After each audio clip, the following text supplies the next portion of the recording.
Buenas, mi nombre es Juliet Paula Narváez Huelvas y al de mi compañero. Jesús Daniel Serrano Peña. Y en este momento vamos a hablarle acerca de la teoría constructivista. ¿Qué nos puedes decir, Dani, acerca de esta teoría? ¿Qué es el constructivismo? Bueno, el constructivismo se plantea básicamente que el estudiante, que el individuo, es el protagonista de su propio proceso de aprendizaje. Es el ente primordial, por decirlo de alguna manera, en este proceso de aprendizaje. Y mira que dentro de esos procesos podemos también distinguir unos modelos constructivistas. Estos modelos constructivistas son como una secuencia o un orden que me lleva a tener un aprendizaje. Bueno, entonces para este modelo y considerando la construcción del modelo, mencionamos a Piaget. ¿Por qué Piaget? Porque Piaget menciona que el sujeto o el protagonista, en este caso el estudiante, debe interactuar y relacionarse con el conocimiento. Y luego de eso, entonces lo que menciona Vygotsky en la parte social, el estudiante aquello que conoce lo va a mostrar a los demás, entonces se hace una interacción. Y luego lo que dice Husserl con el aprendizaje significativo. Se vuelve significativo para el sujeto porque, como se ha mencionado, él es el protagonista de la construcción. Aquí vemos un mapa conceptual que muestra los autores del constructivismo. Está Husserl con la teoría del aprendizaje significativo, está Piaget con la epistemología genética y está Vygotsky con la teoría sociocultural del aprendizaje. Muy bien, en este momento vamos a analizar cómo es el proceso de construcción del conocimiento en esta teoría. Y para empezar podríamos decir, profe Juliet, que para el constructivista aprender es encontrarle significado al conocimiento. Es decir, hay un proceso en el cual el estudiante selecciona primeramente lo que encuentra sentido para él, luego lo organiza y todas esas diferentes informaciones que llegan a él facilitan que haya una interacción, una relación entre los conceptos y esto finalmente es lo que conduce a lo que se ha conocido como el aprendizaje significativo, que ya tú mencionabas que fue planteado como una teoría anteriormente. Entonces, encontrando el aprendizaje significativo, hay una facilidad en el proceso de aprendizaje, esto le da sentido, el estudiante lo puede autoestructurar, en fin, y de esta manera crea su propio conocimiento. Y algunos autores han dicho que esta es una de las mejores maneras, profe Juliet, en que se puede aprender, ya que se encuentra interés en el estudiante y se incorpora muy fácilmente a cada uno de sus conocimientos previos. Y algo muy interesante que podemos notar aquí es el tema de la necesidad que hay en cada uno de los alumnos, que es diferente. Y aquí tenemos un ejemplo, el ejemplo de 3 personas, un leñador, un comerciante y un pintor. Cada uno de ellos ve unos árboles, un grupo de árboles, y cada uno ve en ese grupo de árboles diferentes necesidades. Por ejemplo, el leñador, ¿qué ve? El leñador ve árboles para cortar. El comerciante, ¿qué ve? Árboles para vender, ¿cierto? Leña ya cortada por el leñador que se puede vender. Mientras que el pintor lo que hace es mirar la majestuosidad de esos árboles para pintarlos, ¿cierto? Para reflexionarlos o hacerlos en su pintura, ¿cierto? Entonces, cada uno de ellos, con un pensamiento distinto, se ubica de acuerdo a su necesidad y de esa manera podemos simplificar más o menos cómo se construye el aprendizaje. Así es. Entonces, según ya lo he mencionado, dentro de las ideas fundamentales de la concepción constructivista, encontramos el alumno como responsable de ese proceso de aprendizaje. ¿Por qué? Porque es el alumno el que interactúa con ese, digámoslo así, ese material, ese conocimiento que va a construir. Entonces, cuando él hace esto, hace un proceso de enseñanza-aprendizaje autónomo, algo que él está interesado en hacer, como lo decía el profe en el ejemplo anterior, cada uno tiene sus intereses, entonces cada uno construye su conocimiento y lo construye a esa necesidad que él ve y a las habilidades que él tiene. Otra de las ideas es que la actividad mental constructivista del alumno se aplica a contenidos. ¿Cómo así?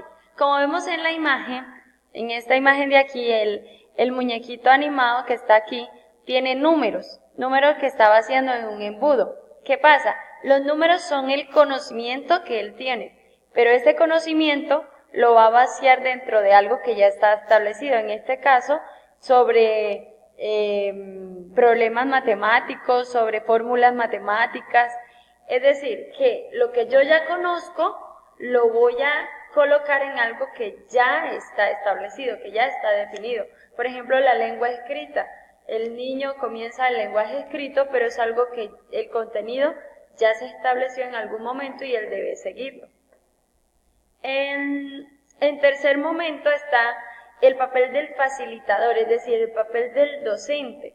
El docente lo que tiene que hacer es que esa actividad constructivista no es que se va a echar a un lado, no, sino que va a orientar tal actividad para que el alumno construya, para que el proceso sea algo progresivo y significativo y tenga una razón de ser. Entonces allí va a representar contenidos como saberes culturales, como saberes científicos y así sucesivamente.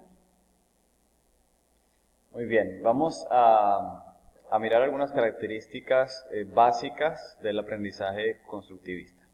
La primera es que es un aprendizaje activo, como se ha dicho, y es manipulable. Activo, ¿por qué? Porque involucra de manera activa, ¿cierto? No de manera pasiva a los estudiantes, que son los individuos primarios, por decirlo así, en este proceso. Ellos interactúan, exploran y concientizan y al final pueden incluso hasta manipular el resultado del aprendizaje de acuerdo a cómo ellos lo perciban. Otras características son que es un aprendizaje constructivo y que es un aprendizaje reflexivo.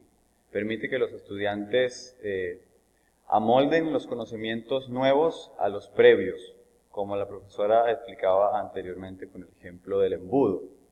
Y de esta manera se lleva a una reflexión acerca de lo aprendido, ¿cierto? Se compara y finalmente se llega a una conclusión, a una reflexión. Este tipo de aprendizaje también es intencional, es decir, el estudiante se puede poner metas y propósitos que desee alcanzar y es capaz de monitorear el proceso, a ver cuándo está logrando realmente conseguir dichas metas propuestas. Es muy interesante. También se podría decir que este aprendizaje es auténtico y es retador. Y algo muy importante es que es contextualizado. Es decir, se limita a una situación específica, una situación real que puede estar viviendo el estudiante y lo prepara no solamente para solucionar esa situación en teoría, sino que lo prepara para la vida, lo prepara para enfrentar futuros retos. Entonces, de esta manera es contextualizado el aprendizaje constructivista. Al mismo tiempo, también es cooperativo, colaborativo y conversacional. Como ya hemos dicho, fomenta la interacción entre los estudiantes, se discuten a través de él problemas donde se puede aclarar dudas y se pueden compartir diferentes ideas en conjunto. Esto, sin lugar a dudas, es una gran ayuda. Bueno, y ahora, ¿cómo aplicamos el constructivismo en nuestras aulas de clase? Sabemos que nosotros como maestros ya no vamos a estar en la parte ya tradicional de que el maestro es el que dice y así se va a hacer, la flor se hace así, de este color la tienen que pintar, no. El maestro lo que va a hacer es moderar, coordinar, facilitar, es como un mediador en medio de esa actividad de construcción del conocimiento, sin por ejemplo, dejar a un lado lo que está haciendo el estudiante, sino saber que eso tiene un fin y tiene una razón de ser. Entonces, lo que hace esto es que la enseñanza sea mucho más armónica, que esté más confiado el alumno, que ellos también se hagan un autoconocimiento de lo que están aprendiendo, que ellos le vean sentido el por qué están aprendiendo eso y por qué lo están construyendo, y así lo puedan adquirir mucho mejor. Una estrategia adecuada para llevar a la práctica el modelo menciona el método de proyectos. ¿Por qué los proyectos? Porque el proyecto estimula al estudiante el saber hacer y el saber ser. Entonces, aquí podemos determinar la parte conceptual, la parte procedimental y la parte actitudinal. ¿Cómo así? Conceptual, la teoría en sí.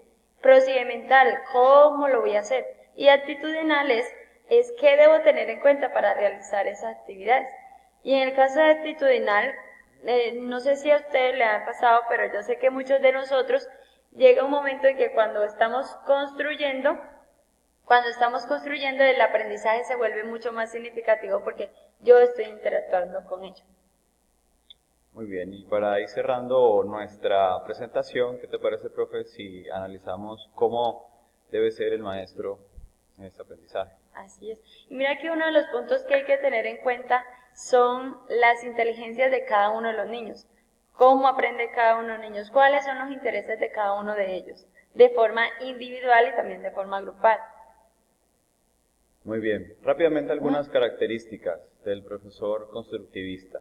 Acepta e impulsa que su alumno es autónomo y pensante y capaz de construir su propia construcción pedagógica. Al mismo tiempo, usa materiales que puedan ser interactivos, que puedan ser manipulables. Utiliza palabras motivadoras como clasificar, analizar, predecir, es decir, que lleven a la acción al estudiante. Y finalmente, investiga acerca de, como tú decías, cómo aprende su estudiante. ¿Listo? De esta manera podemos dar por concluida nuestra presentación. Muchas gracias.